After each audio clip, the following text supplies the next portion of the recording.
ഒരു സൈനികൻ എന്താണെന്ന് ചോദിച്ചു കഴിഞ്ഞാൽ ആദ്യം വരുന്ന പേര് സന്ദീപ് ഉണ്ണികൃഷ്ണൻ സാറിൻ്റെ ആയിരിക്കും. ആ സൈനികൻ സ്വാർത്ഥനാവാത്ത കാരണം അവൻ ഇത്ര ഓപ്പറേഷനിൽ പോകുമ്പോൾ അവൻ്റെ കുടുംബത്തെ അന്നടക്കം മറന്നു പോകും. കാരണം നമുക്കൊക്കെ കണ്ടത് കുറേ ആൾക്കാർ മരിച്ച് കിടന്നിട്ട് അവരൊക്കെ ബോഡിയൊക്കെ മാറ്റുമ്പോൾ ബ്ലഡൊക്കെ ഒരു കിച്ചട് ചളി പോലെ കെട്ടിക്കിടക്കുന്നതാണ്. അപ്പോൾ അതൊക്കെ കാണുമ്പോൾ ഒരു വെറിയായിരുന്നു. അത് കുട്ടികളടക്കം ഉണ്ടായിരുന്നു. കാരണം ഇത്രയും സാധാരണക്കായ മനുഷ്യൻ ഇങ്ങനെ ഉണ്ടാകുമ്പോൾ അവനെ എങ്ങനെയെങ്കിലും ക്ലിയർ ചെയ്യണമെന്നൊരു ബോധത്തോടു കൂടി നമ്മൾ പോകണം. ആ ഒരു വെറിയിലൂടെയാണ് നമ്മൾ സന്ദീപ് ഉണ്ണികൃഷ്ണൻ സാറും പോയിരിക്കുന്നത്.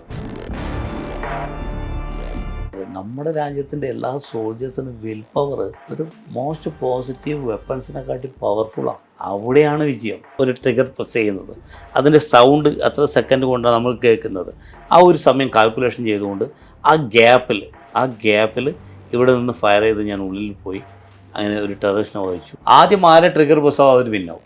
ഓട്ടോമാറ്റിക് ഗ്രാനേഡ് പിടിച്ച് മേലെ കയറും. അത് താഴെ വന്ന് ബ്ലാസ്റ്റ് ആയാലും 360 ഡിഗ്രി ആംഗിളിൽ അതിൻ്റെ ചെറിയ ചെറിയ ചില്ലുകൾ തെറിക്കും. അപ്പോൾ എനിക്ക് തോന്നി താഴെ വന്ന് ബ്ലാസ്റ്റായി ഞാൻ സ്പോട്ടിൽ മരിക്കുന്നപ്പോൾ ഞാൻ തലയിൽ ഇങ്ങനെ ഹെഡ് ചെയ്തു. പക്ഷേ എൻ്റെ തലയുടെ ഒരു 4 ഫീറ്റ് മുകളിൽ തന്നെ അത് ബ്ലാസ്റ്റായി. അപ്പോൾ എന്നെ സപ്പോർട്ട് ചെയ്യാൻ നമ്മുടെ ഒരു ക്യാപ്റ്റൻ AK സിംഗ് സാർ അത് വരുന്നുണ്ടായി. അദ്ദേഹത്തിൻ്റെ വലത് കണ്ണിൽ ഒരു സ്പ്ലിൻ്റുണ്ട്. കണ്ണ് പൊത്തിപ്പിടിച്ച് എനിക്കൊന്നും പറ്റിയിട്ടില്ല. മനേഷിനെ പെട്ടെന്ന് എടുക്കും. മനേഷ് നിലത്ത് വീണിട്ടുള്ളൂ. ഹരിയാനക്കാരനായ ക്യാപ്റ്റൻ AK സിംഗ് കേരളക്കാരനായ മനേഷിനെ എടുക്കുമെന്ന് പറയണമെങ്കിൽ നമ്മുടെ സൈനികർക്ക് ജാതിയോ മതമൊന്നുമില്ല. നമ്മളെല്ലാവരും ഒറ്റ അമ്മ പെറ്റ മക്കളെ പോലെയാണ്.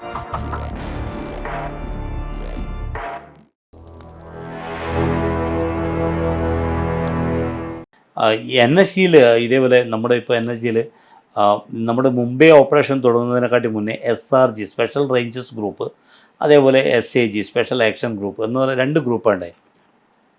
അപ്പോൾ അതിൻ്റെ അകത്ത് 2-3 ഇന്ത്യയിലൂടെ എല്ലാ police CPO central police organisation എന്ന് പറയുന്ന പോലീസ് ഓർഗനൈസേഷൻ ഇന്ത്യയിലുള്ള എല്ലാ പോലീസ് ഓർഗനൈസേഷനും വന്നിട്ടുണ്ട്. അതേപോലെ മറ്റേ SAG സ്പെഷ്യൽ ആക്ഷൻ ഗ്രൂപ്പ് എന്ന് പറയുന്നതിൽ ആർമി പേഴ്സൺ മാത്രമേ ഉള്ളൂ. ബാക്കി SRGയിൽ എല്ലാ റേഞ്ചേഴ്സ് ഗ്രൂപ്പിൻ്റെ അകത്ത് എല്ലാ പോലീസ് ഫോഴ്സിലും ഉള്ള ആൾക്കാരുണ്ട് സ്പെഷ്യലുള്ള. ഇത് 1984 നമ്മൾ അന്ന് നമ്മുടെ ഈ രാജീവ് ഗാന്ധി സാർ അന്ന് മിനിസ്റ്റർ അയക്കുമ്പോഴാണ് ഇത് കൊണ്ടുവന്നത്. 1984 ഇത് തുടങ്ങി വെച്ചത്.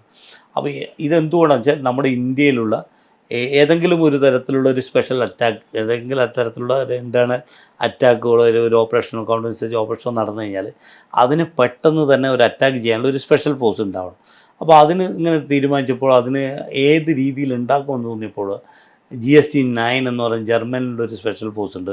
SAS എന്ന് പറയുന്ന ഒരു സ്പെഷ്യൽ എയർവേസ് ഗ്രൂപ്പ് മറ്റേ ഇംഗ്ലണ്ടിലുള്ള ആ ഗ്രൂപ്പിനെയൊക്കെ ക്രോഡീകരിച്ചുകൊണ്ട് നമ്മൾ ഇപ്പോൾ NSG എന്ന് പറയുന്നത് 1984 മാനേശ്വർ, ഹരിയാനയുള്ള മാനേശ്വറിൽ ഇങ്ങനെ ഒരു സ്പെഷ്യൽ ഫോഴ്സ് എല്ലാ ഫോഴ്സിൽ നിന്നും ഡെപ്യൂട്ടായിട്ട് ഹോം മിനിസ്റ്ററുടെ അണ്ടറിൽ ഇങ്ങനെ ഒരു ഫോഴ്സ് ക്രിയേറ്റ് ചെയ്തു. അതിൻ്റെ അകത്ത് SRG എന്ന സ്പെഷ്യൽ റേഞ്ചേഴ്സ് ഗ്രൂപ്പ് നമ്മുടെ Z+ കാറ്റഗറിയിലുള്ള കുറേ VVIPകളുടെ കാറ്റഗറിയിൽ പോകുന്ന ഡ്യൂട്ടി നോക്കാൻ മറ്റുള്ള കാര്യങ്ങൾക്ക് ഉപകരിക്കുന്നു. അതല്ലാതെ തന്നെ ഒരു ആക്ഷൻ ചെയ്യുക എന്നതിന് വേണ്ടിയിട്ട്. അപ്പോൾ ആ സമയത്ത് ഒരു SAG സ്പെഷ്യൽ ആക്ഷൻ ഗ്രൂപ്പ് തുടങ്ങി. ഈ SRGയിൽ 3 ഗ്രൂപ്പ് ഉണ്ടായിരുന്നു. ഒന്ന് ഈ മുംബൈ ഓപ്പറേഷൻ തുടങ്ങുന്നതിന് മുന്നേ 11, 12, 13. അതേപോലെ തന്നെ SAGയിൽ സ്പെഷ്യൽ ആക്ഷൻ ഗ്രൂപ്പിൽ 51, 52 എന്ന് പറയുന്ന സ്പെഷ്യൽ ആക്ഷൻ ഗ്രൂപ്പ്. ഇപ്പോൾ മുംബൈ ഓപ്പറേഷൻ സ്റ്റാർട്ട് ആയതിന് ശേഷം അതിന് ഒരു പ്രശ്നം വന്നതിന് ശേഷം അപ്പോൾ പെട്ടെന്ന് തന്നെ നമുക്ക് എത്താൻ വേണ്ടി പറ്റില്ല. ഒരു ടൈമിങ്ങിൻ്റെ ഒരു ഗ്യാപ്പ് ഉണ്ടാകുമ്പോൾ ആ ഗ്യാപ്പിൻ്റെ അകത്ത് കുറേ കാഷ്വാലിറ്റി ഉണ്ടാകുന്നു എന്നുള്ള അർത്ഥം മനസ്സിലാക്കിക്കൊണ്ട് നമ്മുടെ രാജ്യം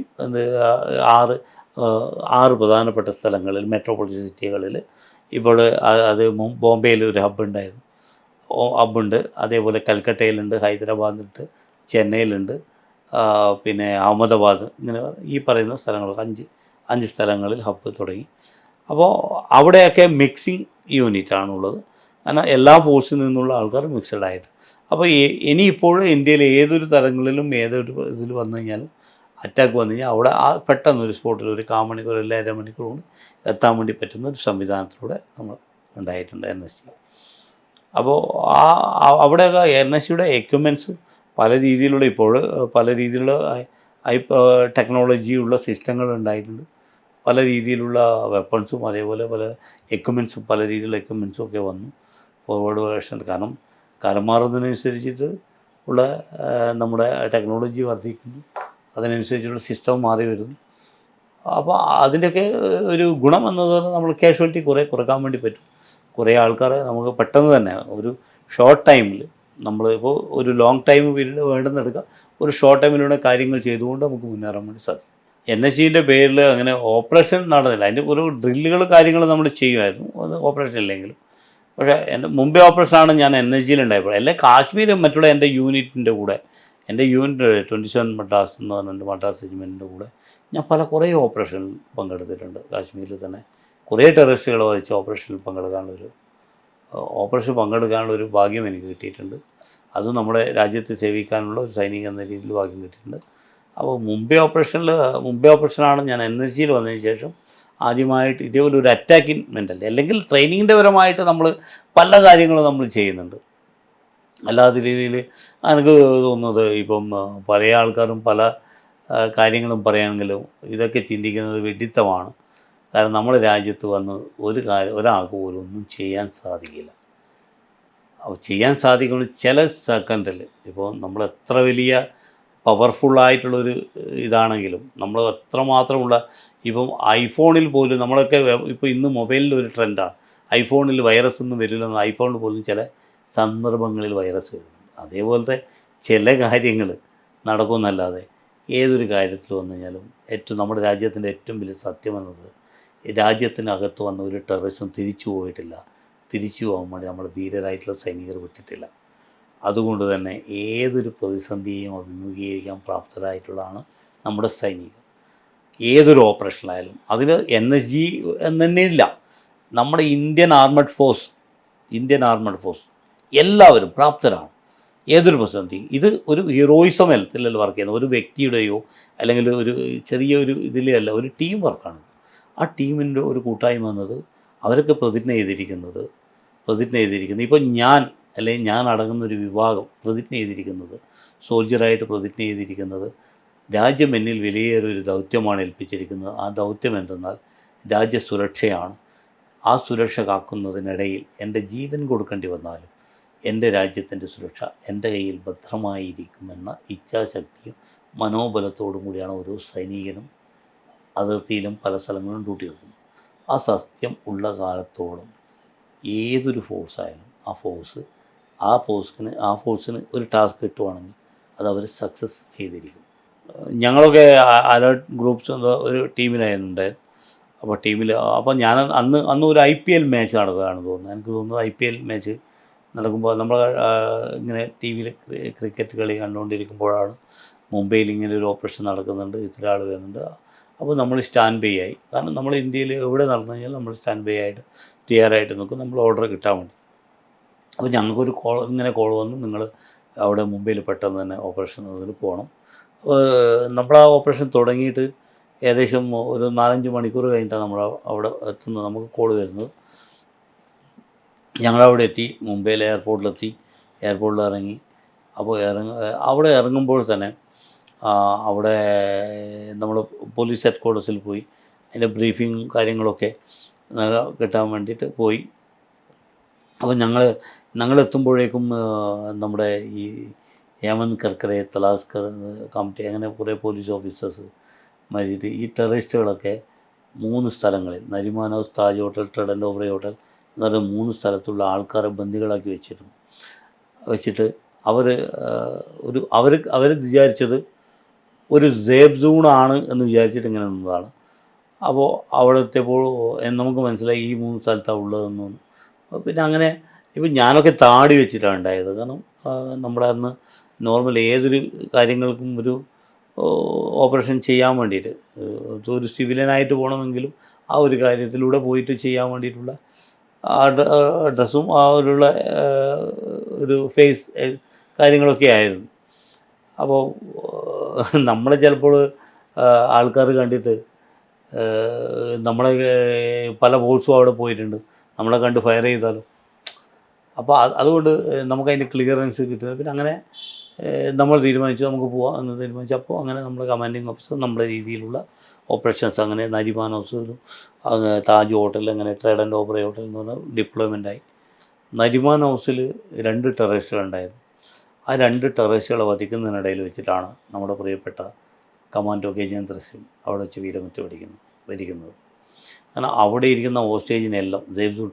ഇതിലേറ്റവും എടുത്തു പറയേണ്ടത് നമ്മുടെ കമാൻഡോസിന് അഭിമാനിക്കാവുന്ന കാര്യങ്ങൾ ഈ പറയുന്ന സ്ഥലങ്ങളിലൊക്കെ നമ്മൾ ഏകദേശം ഒരു 2000-ൽ പരം ആൾക്കാരെ സേവ് ചെയ്തിട്ടുണ്ട്. എല്ലാ സേഫ് സോണിൽ എത്തിച്ചുകൊണ്ട് അവരെ സേവ് ചെയ്തു. അവരെ സേവ് ചെയ്തപ്പോൾ ഒരാൾക്ക് പോലും ഒരു പോറലേറ്റിട്ടില്ല. നമ്മുടെ 2 കമാൻഡോസ് നമുക്ക് നഷ്ടപ്പെട്ടിട്ടുണ്ടെങ്കിലും നമ്മളെ മറ്റുള്ള ഓപ്പറേഷൻ സക്സസ് ആക്കാൻ വേണ്ടി നമുക്ക് സാധിച്ചിട്ടുണ്ട്. അപ്പോൾ അങ്ങനെ അവിടെ നരിമാൻ ഹൗസിൽ 2 ടെററിസ്റ്റുകളെ വധിച്ചു. അത് താജ് ഹോട്ടലിൽ 4 ടെററിസ്റ്റ് ഉണ്ടായിരുന്നു. അവിടെയാണ് നമ്മുടെ കേരളത്തിൻ്റെ അഭിമാനമായിട്ടുള്ള, പ്രത്യേകിച്ച് നമ്മുടെ ഇന്ത്യയുടെ തന്നെ എല്ലാവരും ഒരു പട്ടാളത്തിൽ ഇന്നത്തെ യൂത്ത് ഒരു റോൾ മോഡലായി കാണുന്ന ഒരു സൈനികൻ എന്താണെന്ന് ചോദിച്ചു കഴിഞ്ഞാൽ ആദ്യം വരുന്ന പേര് സന്ദീപ് ഉണ്ണികൃഷ്ണൻ സാറിൻ്റെ ആയിരിക്കും. ഈ അവസരത്തിൽ ഞാൻ അദ്ദേഹത്തെ സ്മരിക്കുകയാണ്. അദ്ദേഹത്തിൻ്റെ കൂടെ സർവീസ് ചെയ്യാൻ കഴിഞ്ഞത് എൻ്റെ ജീവിതത്തിൽ ഏറ്റവും കിട്ടിയ ഭാഗ്യമായിട്ടൊന്നും ഞാൻ കരുതുന്നത്. അദ്ദേഹം നടന്ന ടീമായിരുന്നു താജ് ഹോട്ടൽ ഇത് ചെയ്തത്.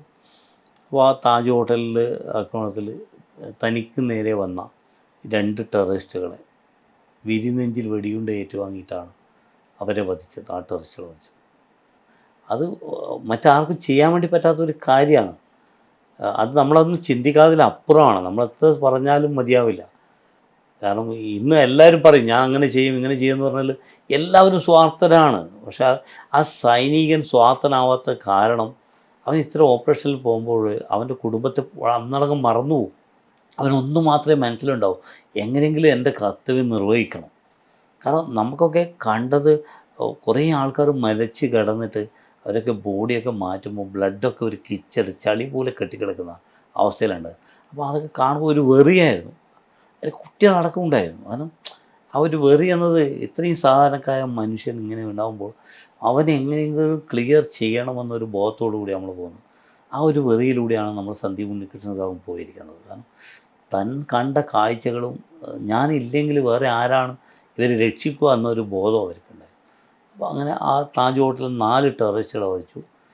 ട്രൈഡൻറ്റ് ഓബറേ ഹോട്ടലിൽ 2 ടെററിസ്റ്റ് ഉണ്ടായിരുന്നു. അപ്പോൾ 26 നിലയുടെ ബിൽഡിംഗ് ആയിരുന്നു. നമ്മളൊക്കെ ആ ബിൽഡിംഗ് എല്ലാവരും ക്ലിയർ ചെയ്തു.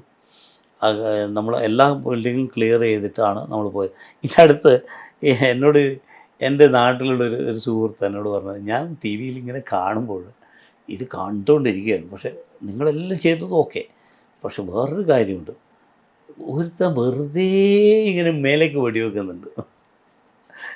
നമ്മുടെ ബുള്ളറ്റല്ലേ അവൻ വെള്ളിച്ച് പാഴാക്കുന്നു. അപ്പോൾ എനിക്ക് ചിരി വന്നതാണ്.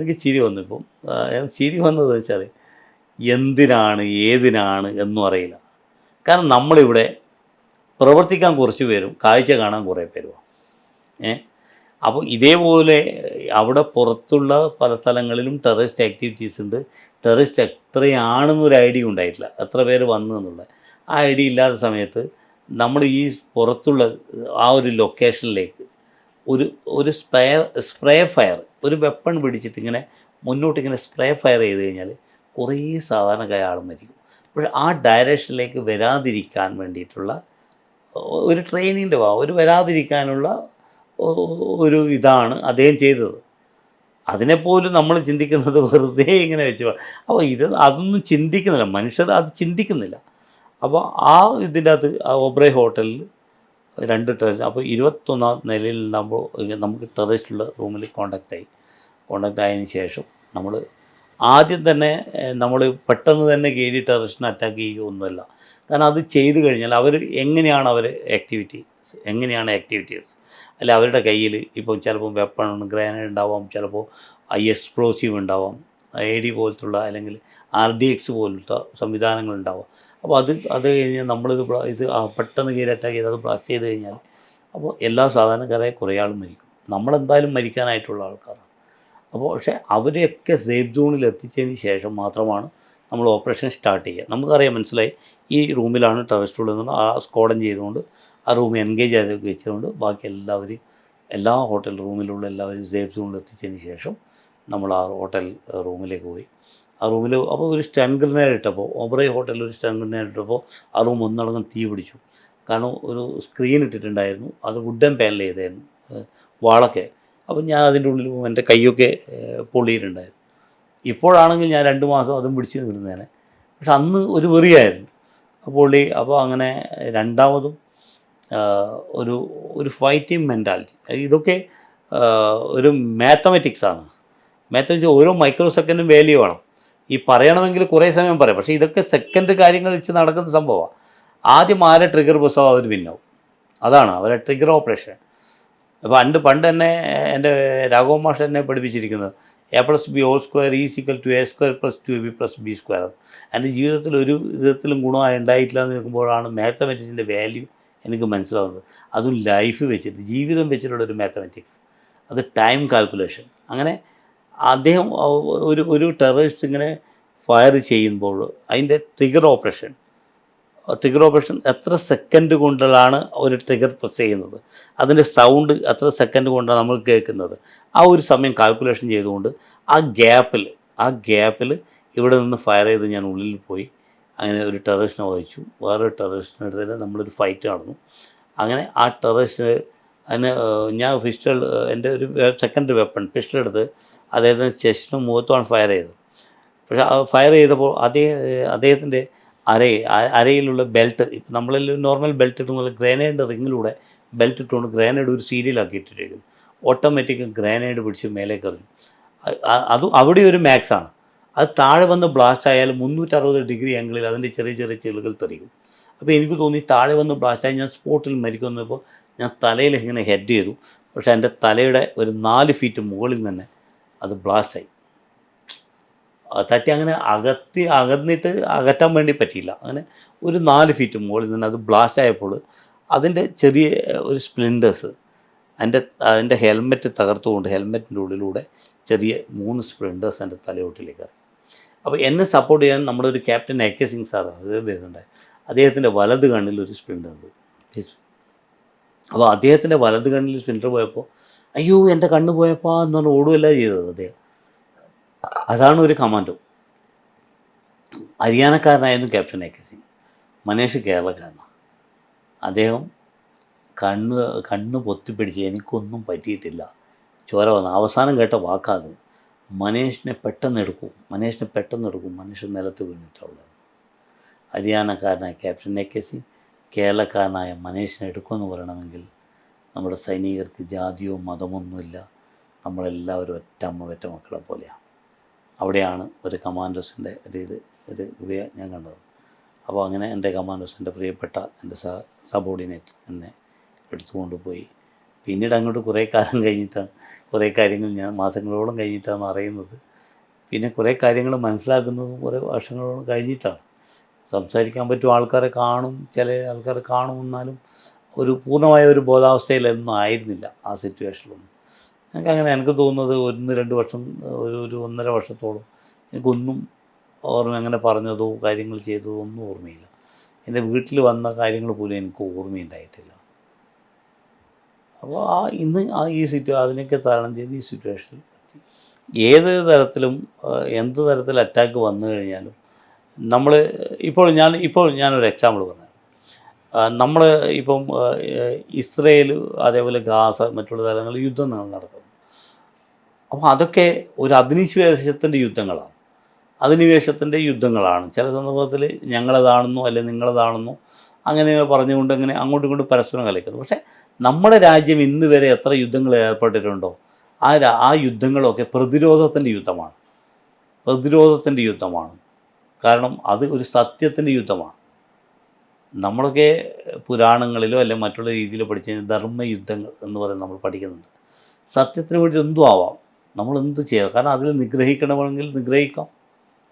അപ്പോൾ ആ സത്യം നമ്മൾ ഇന്ന് വരെ ഒരു രാജ്യത്തിൻ്റെ അതിർത്തി കിടന്ന് അത് പിടിച്ചെടുത്തുകൊണ്ട് നമ്മളത് വിട്ടുകൊടുക്കില്ല, ഇനി നമ്മളതാണ് എന്ന് പറഞ്ഞുകൊണ്ട് ഒരു യുദ്ധവും ചെയ്തിട്ടില്ല. നമ്മൾ 8 രാജ്യങ്ങൾ അതിർത്തി പങ്കിടുന്നുണ്ട്. ഈ രാജ്യത്തൊന്നും സേഫ് സോണല്ല. എല്ലാ രാജ്യത്തും അക്രമങ്ങളും പല രീതിയിൽ സൈനികത വന്നത് പല രീതിയിലുള്ള, ഇപ്പം ടെററിസ്റ്റ് ആയാലും മറ്റുള്ള ശത്രു സൈനികർ എല്ലാവരും വന്നിട്ടുണ്ട്. എല്ലാ രീതിയിലുള്ള അക്രമങ്ങളും ഉണ്ടായിട്ടുണ്ട്. പക്ഷേ അതിനൊക്കെ തരണം ചെയ്തുകൊണ്ട് ഒരു പ്രതിരോധ യുദ്ധങ്ങൾ അല്ലെങ്കിൽ പ്രതിരോധ സംവിധാനത്തിലൂടെ നമ്മൾ ഇതിനുള്ളിലൂടെ ഇത്രയും സുരക്ഷിതത്വം കാത്തു സംരക്ഷിക്കണം. അപ്പോൾ അത് സംരക്ഷിക്കുന്നതിനിടയിൽ ചിലപ്പോൾ ചില സന്ദർഭങ്ങളിൽ നമുക്ക് തോന്നാം എങ്ങനെ ചെയ്യാം അല്ലെങ്കിൽ ഇതാക്കാം എന്ന് തോന്നുമ്പോൾ നമ്മൾ ഇന്ന് വരെ നമ്മുടെ രാജ്യം അതിനൊന്നും മുതിർന്നിട്ടില്ല. നമ്മളതിൻ്റെ ആവശ്യമില്ല. കാരണം നമ്മുടെ രാജ്യത്തെ എതിർക്കാൻ വന്നാൽ നമ്മളതിനെ ഇല്ലാതാക്കും. അത് എത്ര വലിയ ശക്തിയായാലും ശരി. പക്ഷേ നമ്മൾ അങ്ങോട്ട് പോയിട്ട് ഒരാളെയും ഒന്നും ചെയ്യില്ല. ഇപ്പോഴും ശാന്തിയും സമാധാനത്തോടു കൂടിയാണ് നമ്മുടെ രാജ്യത്തുള്ള എല്ലാ സൈനികരും ഡ്യൂട്ടി വെക്കുന്നത്. അതേപോലെ തന്നെ നമ്മുടെ രാജ്യം മുന്നോട്ട് പോയിക്കൊണ്ടിരിക്കുന്നത്. സർജിക്കൽ സ്ട്രൈക്ക് നടത്തിയപ്പോൾ കാരണം ഒരഭിമാനം എന്നതിനപ്പുറം ഒരഭിമാനം എന്നതിനപ്പുറം നമ്മുടെ രാജ്യത്ത് ഒന്നും ആർക്കും ഒന്നും ചെയ്യാൻ സാധിക്കില്ല എന്നൊരു സത്യം കൂടിയുണ്ട് അതിനകത്ത്. നമുക്ക് അഭിമാനിക്കാം, പല കാര്യങ്ങൾ നമ്മൾ ചെയ്യുമ്പോൾ നമുക്ക് അഭിമാനിക്കാം, പല രീതിയിൽ നമുക്ക് അഭിമാനിക്കാം. പക്ഷെ അതിനപ്പുറം ഒരു സത്യം എന്നത് ഇങ്ങോട്ട് വന്നു കഴിഞ്ഞാൽ ഒരാളെയും വിടില്ല. വേണമെങ്കിൽ അങ്ങോട്ട് വന്നിട്ട് നമുക്ക് ചെയ്യാൻ സാധിക്കും. അതിലൊരു സാമ്പിൾ വെടിക്കെട്ട് അല്ലേ, നമ്മൾ തൃശ്ശൂർ പൂരത്തിനൊക്കെ നമ്മളൊരു സാമ്പിൾ വെടിക്കെട്ട് നടത്തൂലേ, അതുമാത്രം അത് മതി, ആ സാമ്പിൾ മതി. പക്ഷെ അത്രമാത്രം, അത്രേ ചെയ്തിട്ടുള്ളൂ. പക്ഷെ അതിൻ്റെ അപ്പുറം ഇനിയൊന്നും നടക്കില്ല.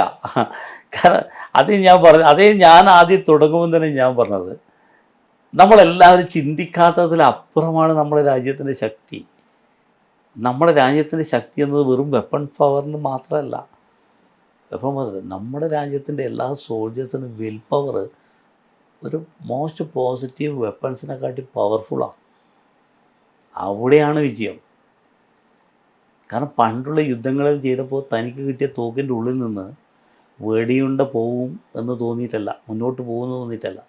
അതിൻ്റെ മുന്നിൽ ബയനറ്റ് ഫിറ്റ് ചെയ്തിരിക്കുന്നത് ഞാൻ മുന്നോട്ട് തന്നെ പോകുന്ന അർത്ഥത്തിലാണ്. കാരണം ഈ രാജ്യങ്ങൾ യുദ്ധങ്ങളൊക്കെ ജയിച്ചത് വെടിയുണ്ട ചെയ്തിട്ടില്ല, ബയനറ്റ് ഫിറ്റ് ചെയ്തുകൊണ്ട് മുന്നോട്ട് പോയിട്ടാണ്. അപ്പോൾ ആ വിൽ പവറാണ്, ആ പൂർവികർ തന്ന വിൽ പവറിലാണ് ഇപ്പോഴും നിൽക്കുന്നത്. ആ വിൽ പവറൊന്നും ലോകത്തൊരു രാജ്യത്തിലും ഒരു സൈനികർക്കും ഇല്ല.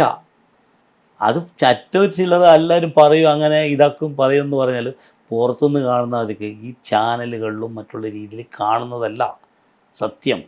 ഒരു ഗ്രൗണ്ടിൽ വർക്ക് ചെയ്ത ഒരു സോൾജർ എന്ന രീതിയിൽ, നമ്മളീ കാണുന്ന പേപ്പറും മറ്റുള്ള കാണുന്നതല്ല സത്യമെന്ന്. ഒരു ഗ്രൗണ്ടിൽ വർക്ക് ചെയ്ത ഒരു സോൾജർ എന്ന രീതിയിൽ മറ്റുള്ള എല്ലാ രാജ്യങ്ങളുടെയും സൈനികരെ കണ്ടതാണ്. അവർക്ക് എത്രമാത്രം പവർഫുള്ളുണ്ട്, അവർക്ക് എത്രമാത്രം ശക്തി, മാനസിക നില എത്രമാത്രം കാഠിന്യമുള്ളതാണെന്നും ഏതൊക്കെ പ്രതിസന്ധിയിൽ അവർ തരണം ചെയ്തുകൊണ്ട് മുന്നോട്ട് പോകും നമുക്കറിയാം. നമ്മളതറിയാം. അത് നമ്മളെ സൈനികർ ഒന്നും ഭക്ഷണം ഇല്ലാതെയും ജീവിക്കും, ഭക്ഷണം കൊടുത്താലും ജീവിക്കും, വെള്ളം ഇല്ലാതെയും ജീവിക്കും, വെള്ളം കൊടുത്താലും ജീവിക്കും. ഈ ഭക്ഷണവും വെള്ളവും ഒന്നുമില്ല, എന്തെങ്കിലും ഉണ്ട്, പക്ഷെ ഒന്നും കുടിക്കാനോ ഒന്നും സാധിക്കാതെയൊന്നും ഒരു 100 ദിവസം വേണ്ടിക്കും ജീവിക്കും. നമുക്ക് ഇതിനൊക്കെ തരണം ചെയ്തുകൊണ്ടാണ് നമ്മുടെ രാജ്യം ഇന്ന് ഈ നിലയിലെത്തിയിരിക്കുന്നത്. അപ്പോൾ അതിൻ്റെ പാരമ്പര്യമായി കിട്ടിയ ഒരു പോസിറ്റീവ് എനർജി അതിപ്പോഴും നിലനിൽക്കുന്നുണ്ട്. സന്ദീപ് സാവ് നല്ലൊരു എന്താ പറയണ്ടേ, ജീനിയസായിട്ടുള്ള ഒരു സോൾജറാണ്. അദ്ദേഹത്തെക്കുറിച്ച് പറയാൻ വാക്കുകളില്ല. അത് വാക്കുകളിലൂടെ പറയേണ്ടതല്ല. അത് അദ്ദേഹം വാക്കുകൾ സംസാരിച്ചിട്ടൊന്നല്ല നമ്മളെല്ലാവരും പ്രീതിപ്പെടുത്തുക, അദ്ദേഹം പ്രവൃത്തിയിലൂടെയാണ് നമ്മൾ കാണിച്ചു തന്നത്. ഒരു സോൾജർ ഇപ്പോൾ നമ്മളിപ്പോൾ ഒരു ഫിലിം എടുക്കുന്നു, ഒരു സോൾജറെ കുറിച്ചൊരു film, as A major film എടുത്തു, ആസ് എ സന്ദീപ് സാവിനെ കുറിച്ചിട്ട് മേജർ ഫിലിം ഉണ്ട്. ആ മേജർ ഫിലിമിൽ നമ്മൾ കാണുന്നത് ഒരു ഷോ മാത്രമേ കാണുന്നുള്ളൂ. അത് ചെയ്യുന്നത് ഇങ്ങനെ ആക്ട് ചെയ്യുന്നു, ഇങ്ങനെ റിയാക്ട് ചെയ്യുന്നു, അതൊക്കെ കാര്യങ്ങൾ കാണുന്നുള്ളൂ. അതിനപ്പുറമുള്ളൊരു മനുഷ്യനാണ് അദ്ദേഹം. അത് ചിലപ്പോൾ ആ സിനിമയെ എടുത്തു കഴിഞ്ഞാൽ നമുക്ക് മനസ്സിലാവില്ല. ഇപ്പം നമുക്കൊരു ടച്ച് ചെയ്താലല്ലേ, നമ്മളിപ്പോൾ ഒരു ടച്ച് ചെയ്താലല്ലേ അതിൻ്റെ ഫീൽ അറിയും നമുക്ക്, അല്ലേ?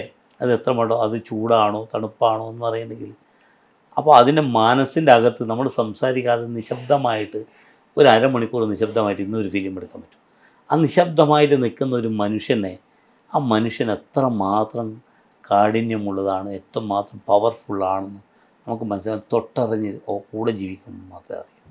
അതൊന്നും ഒരു ഫിലിമിനും പറ്റില്ല. ഫിലിം എടുത്താലും അത് നികത്താനാവാത്ത അത്രമാത്രം ഒരു നല്ല എന്താ പറയണ്ടേ, എല്ലാവർക്കും മാതൃകയാക്കാവുന്ന ഒരു സോൾജേഴ്സാണ്. അദ്ദേഹം എന്നും എപ്പോഴും മറ്റുള്ളവർക്ക് വേണ്ടി മാത്രമേ ജീവിച്ചിട്ടുള്ളൂ, മറ്റുള്ളവരുടെ നന്മയ്ക്ക് വേണ്ടി മാത്രമേ പ്രവർത്തിച്ചിട്ടുള്ളൂ.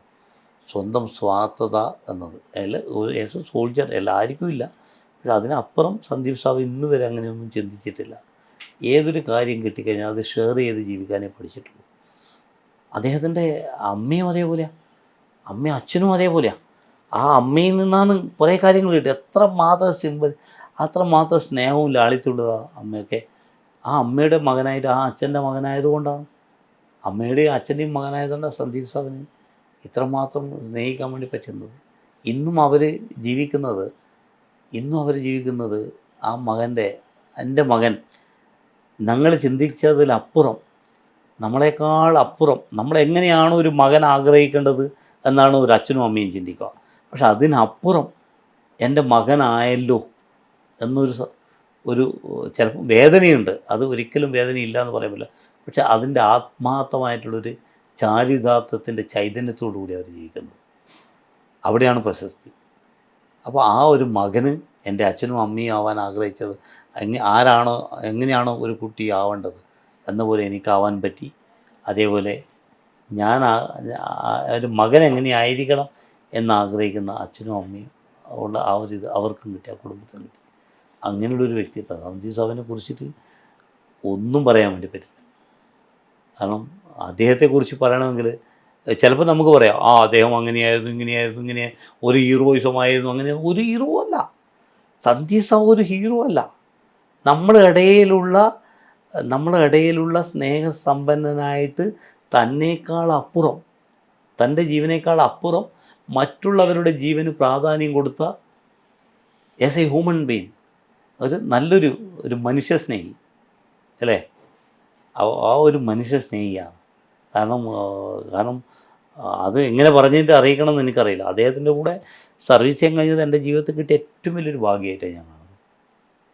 അതൊന്നും പറയാൻ വേണ്ടി പറ്റാത്ത വാക്കുകളില്ല. അതൊന്നും നമ്മൾ പറഞ്ഞു കഴിഞ്ഞാൽ അധിക പ്രസംഗമാവും. പിന്നെ എങ്ങനെ പറയാം, അങ്ങനെ സന്ദീപ് സാർ എങ്ങനെയായിരുന്നു, ഇങ്ങനെയായിരുന്നു, അതല്ല.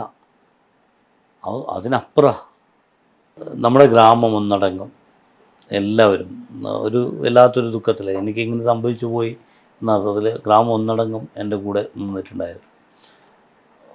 അപ്പോൾ അതല്ലാതെ എൻ്റെ കുടുംബത്തിൻ്റെ കാര്യം പറയുകയാണെങ്കിൽ എൻ്റെ പ്രത്യേകിച്ച് എല്ലാവരിൽ നിന്നും മോറൽ സപ്പോർട്ടായിരുന്നു. എൻ്റെ സുഹൃത്തുക്കളിൽ നിന്നും, അതേപോലെ തന്നെ എൻ്റെ കുടുംബാംഗങ്ങളിൽ നിന്നും. അതിനപ്പുറം എൻ്റെ ജീവിതത്തിൽ 2 കാര്യങ്ങളാണ് ഏറ്റവും വലിയൊരു അനുഭവത്തിൽ എനിക്ക് കിട്ടിയത്. എനിക്ക് ശൗര്യചക്ര അവാർഡ് കിട്ടിയിട്ടുണ്ട്. രാഷ്ട്രം ശൗര്യചക്ര അവാർഡ് തന്നു. ഒരു സൈനികൻ ചെയ്ത ഒരു കൃത്യകർമ്മത്തിൻ്റെ വിധമായിട്ട് അവാർഡ് തന്നു. അതൊരു അവാർഡ്, ഒരു രാഷ്ട്രം കൊടുത്ത് നൽകുന്ന ഒരു അവാർഡാണ്. പക്ഷെ അതിനപ്പുറം ഒരു മനുഷ്യ സ്നേഹത്തിൻ്റെ, അല്ലെങ്കിൽ ഒരു മകനായിട്ട് ജനിച്ചതിൽ, ഒരു വിദ്യാർത്ഥിയായിട്ട് ജീവിച്ചതിൽ ഏറ്റവും വലിയ അഭിമാനം കിട്ടിയ 2 നിമിഷങ്ങളുണ്ടായി.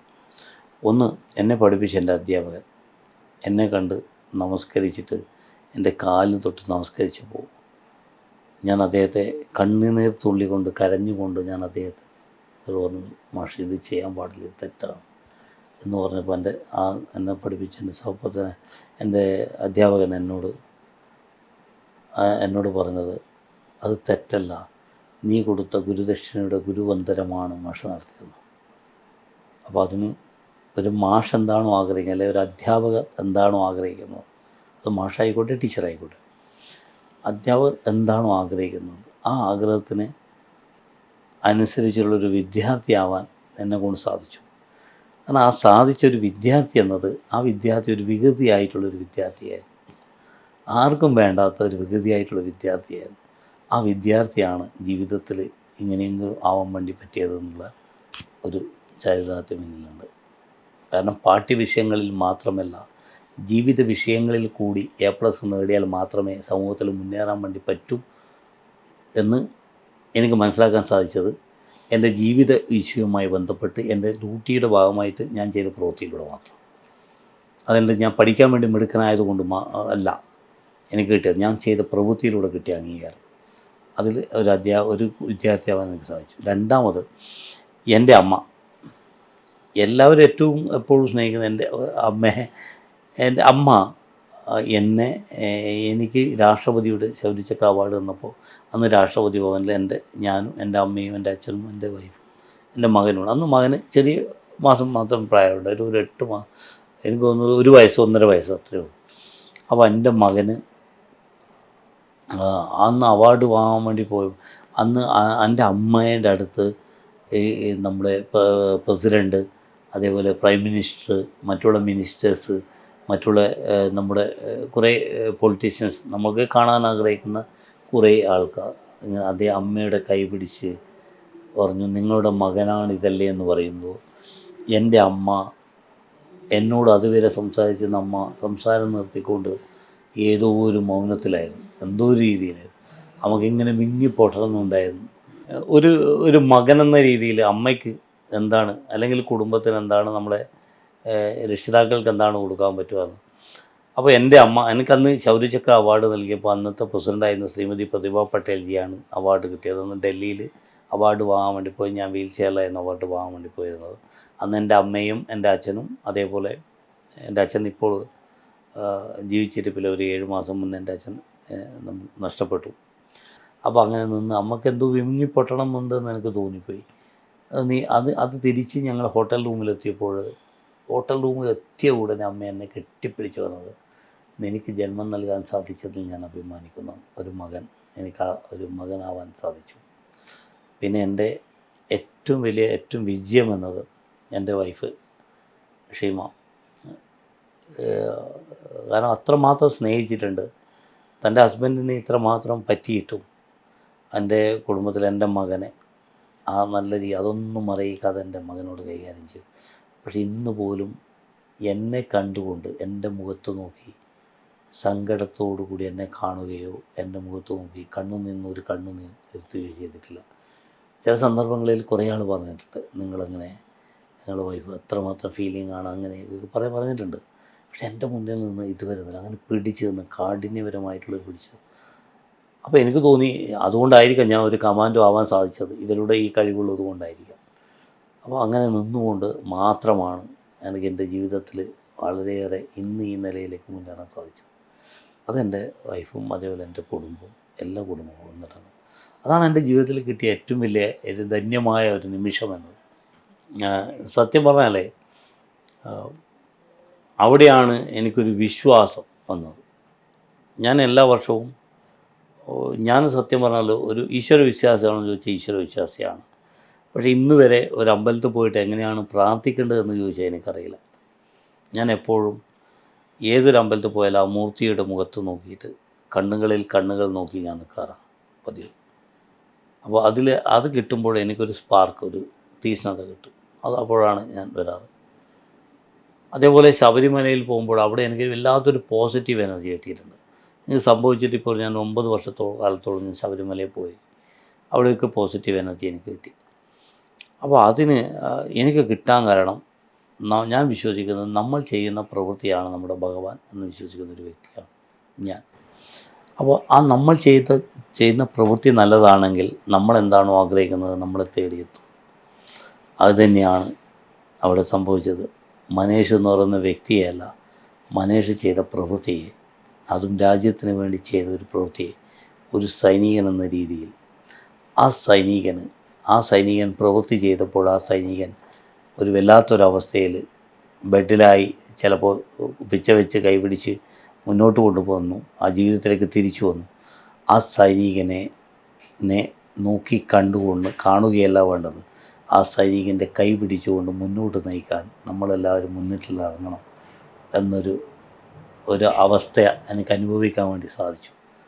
കാരണം മനുഷ്യ ചെയ്ത പ്രവൃത്തികളുടെ ഈ നാടകം ഈ രാജ്യത്തുള്ള പല ഭാഗങ്ങളിലുള്ള എല്ലാ സ്ഥലങ്ങളിലും എനിക്ക് അംഗീകാരം തന്നു, എനിക്ക് നമസ്കാരം തന്നു, എന്നെ സ്നേഹിച്ചു, എനിക്ക് വേണ്ടി പ്രാർത്ഥിച്ചു. ഇവരൊക്കെ സ്നേഹങ്ങൾ ഏറ്റുവാങ്ങാൻ തന്നു. എവിടെ നിന്നാലും ഇരിക്കൂ എന്നല്ലാതെ ആരും നിൽക്കൂ എന്ന് പറഞ്ഞിട്ടില്ല. തീക്ഷ്ണമായി കണ്ണുകളോടുകൂടി ഇങ്ങനെ ക്രൂരമായി നോക്കിയിട്ടില്ല. നിറപുഞ്ചിരിയോടുകൂടി സ്നേഹത്തിൻ്റെ ലാളനയോടുകൂടിയാണ് എല്ലാവരും നോക്കിയത്. ആ ഒരു സ്നേഹം ഏറ്റുവാങ്ങാൻ കഴിഞ്ഞത് കൊണ്ടാണ് ഞാൻ ഇന്നും ജീവിച്ചിരിക്കുന്നത് എന്ന് വിശ്വസിക്കുന്ന ഒരു വ്യക്തിയാണ്. കാരണം അതുകൊണ്ട് ഇപ്പോൾ ഞാൻ എല്ലാവരോടും കടപ്പെട്ടിരിക്കുകയാണ്. കാരണം ഞാൻ എപ്പോഴും പ്രതീക്ഷിക്കുന്നത്, അല്ലെങ്കിൽ ഞാൻ ആഗ്രഹിക്കുന്നതും, ഞാൻ എന്ന് പറയുന്ന വ്യക്തിയല്ല, നമ്മൾ ഓരോ സൈനികർക്കും ഇത്തരം സ്നേഹങ്ങളും ലാളനകളും നമ്മുടെ നാട്ടിലുണ്ട്. ഇതൊരു സത്യം. നമ്മുടെ രാജ്യത്ത് എന്ത് സംഭവിച്ചു കഴിഞ്ഞാലും ഒരു രാജ്യസ്നേഹം എന്നത് ഒരു വിലമതിക്കാനാവാത്തതാണ്. അത് പ്രവർത്തിച്ച എല്ലാ സൈനികനും പല മേഖലയിലുള്ള എല്ലാവരിൽ നിന്നും അംഗീകാരങ്ങൾ കിട്ടും. ആ അംഗീകാരങ്ങൾ ഏറ്റുവാങ്ങാൻ എനിക്ക് സാധിച്ചു. അതിനപ്പുറം ഞാൻ എനിക്ക് കലാം സാറിനെ എൻ്റെ കയ്യിൽ നിന്ന് പുരസ്കാരം വാങ്ങാനുള്ളൊരു ഭാഗ്യമുണ്ടെങ്കിലോ എന്ന് ഞാൻ ചിന്തിച്ചതാണ്. പക്ഷേ ഞാൻ ചെയ്ത പ്രവൃത്തിയുടെ ഫലം കൊണ്ടായിരിക്കും എന്നെ തേടിയെത്തി, കലാം സാറെ കണ്ടു, കലാം സാറിൻ്റെ കൂടെ ഇരുന്നൊരു കപ്പ് കോഫി കഴിക്കാൻ വേണ്ടി ഭാഗ്യം കിട്ടി. പിന്നെ അങ്ങനെ പല മേഖലയിലുള്ള പല വിശിഷ്ട വ്യക്തിത്വങ്ങളും കൂടി കണ്ടു. എല്ലാവരും സ്നേഹം തന്നു. പ്രത്യേകിച്ച് എല്ലാവരോടും കടപ്പെട്ടിരിക്കുക. നിങ്ങളുടെ ഈ ഞാൻ ചിന്തിക്കാറ്, ഞാനിപ്പോൾ നമ്മുടെ എല്ലാ സൈനികരോടും ഞാൻ പറയാറ്, നിങ്ങൾ പോയിട്ട് പ്രവർത്തിക്കൂ. നിങ്ങളെ സ്നേഹിക്കാൻ 1000 പേർ കൂടെയുണ്ട്. കാരണം നിങ്ങൾക്ക് വേണ്ടി പ്രാർത്ഥിക്കാൻ, അതിൽ വേണ്ടി നിങ്ങൾക്ക് വേണ്ടിയിട്ട് മറ്റുള്ള കാര്യങ്ങൾ ചെയ്യാൻ, നിങ്ങളെ കൈപിടിക്കാൻ ആയിരങ്ങളുണ്ട്. നമ്മുടെ നാട്ടിലെ ഓരോ ജനങ്ങളും തരുന്ന സ്നേഹമാണ് ഓരോ സൈനികൻ്റെയും മനോബലം. അവർ നൽകുന്ന പ്രാർത്ഥനയാണ് ഓരോ സൈനികൻ്റെയും ആത്മധൈര്യം. അതൊക്കെ ഏറ്റുവാങ്ങാൻ പറ്റിയ ഒരു സൈനികൻ എന്ന രീതിയിൽ സന്തോഷമുണ്ട്. എന്നെക്കൊണ്ട് ഇത്രയും ചെയ്യാൻ പറ്റില്ല. അപ്പോൾ ഞാൻ എന്ന് പറയുന്ന വ്യക്തിയല്ല, മനേഷ് എന്ന് പറയുന്ന വ്യക്തിയല്ല. സൈനികർ ഒരാൾ ചെയ്യുന്ന പ്രവൃത്തിയിൽ ഒരു ഹീറോയിസമില്ല. സൈനികർ ചെയ്യുന്ന ഒരു പ്രവൃത്തിയില്ല. നമ്മുടെ യൂണിറ്റി ആണ്, കൂട്ടമായ പ്രവൃത്തിയിലൂടെയാണ് നമ്മളെല്ലാ സൈനികരും വിജയിക്കുന്നത്. ചിലപ്പോൾ മനേഷ് എന്ന് പറയുന്ന ഒരു വ്യക്തി അതിലൊരു നിമിത്തമായി, ആ നിമിത്തമായപ്പോൾ അതെനിക്ക് ചെയ്ത് കിട്ടി, അവസരം എനിക്ക് കിട്ടി. പക്ഷേ ഇന്ത്യയിൽ ഉള്ള ഒരു ഇന്ത്യൻ ആർമഡ് ഫോഴ്സിലുള്ള ഒരു സൈനികനോട് നിങ്ങൾ എന്ത് ചെയ്തു എന്ന് ചോദിച്ചു കഴിഞ്ഞാൽ ചുരുക്കം ചില സൈനികർക്ക് ചിലപ്പോൾ പറയാൻ സാധിക്കും, ഞാൻ ഇന്ന് യുദ്ധത്തിൽ അഭിമുഖീകരിച്ചു, അല്ലെങ്കിൽ ഇന്ന ഓപ്പറേഷൻ എനിക്ക് കിട്ടി. അത് കിട്ടുന്ന ചുരുക്കം ചില ആൾക്കാർക്കേ ഉള്ളൂ. പക്ഷെ അതല്ലാതെ മറ്റുള്ളവരാരും ചെയ്തിട്ടില്ല എന്നല്ല. ഈ അവസരം കിട്ടിയ സൈനികനായാലും ഇപ്പോൾ ഈ അവസ്ഥയിലെത്തിയ ഞാനായാലും എനിക്ക് നിങ്ങൾക്ക് തലയിൽ ഗ്രനേഡ് ബ്ലാസ്റ്റ് ആയിട്ടില്ലേ എന്ന് ചോദിച്ചു കഴിഞ്ഞാൽ തലയിൽ ഗ്രനേഡ് ബ്ലാസ്റ്റ് ആയിട്ടുണ്ട് എന്നല്ല ഞാൻ പറയാം. നിങ്ങൾ നമ്മുടെ രാഷ്ട്രത്തിന് എന്ത് ചെയ്തു എന്ന് ചോദിച്ചു കഴിഞ്ഞാൽ ഞാൻ ആത്മാഭിമാനത്തോടു കൂടി ഞാനും എൻ്റെ അടങ്ങുന്ന സഹോദര സൈനികരടക്കം ഇടനെഞ്ചിൽ കൈവച്ചുകൊണ്ട് പറയും, എൻ്റെ വിലയേറിയ യൗവനം എൻ്റെ രാഷ്ട്രത്തിന് വേണ്ടി ഞാൻ സമർപ്പിച്ചു വന്നു. അതാണ് സത്യം. കാരണം ഒരു സൈനിക വൃത്തിയിൽ ഏർപ്പെടുമ്പോൾ വീട്ടിലെ അതിഥിയായിട്ട് വരുന്നത് 2-2.5 വർഷം 3 വർഷത്തോളം. അതേപോലെ രാജ്യത്തിൻ്റെ സ്വത്തായിട്ട് നിൽക്കുന്നത് 20, 17, 18 വർഷമാണ്. അതാണ് പ്രാധാന്യം.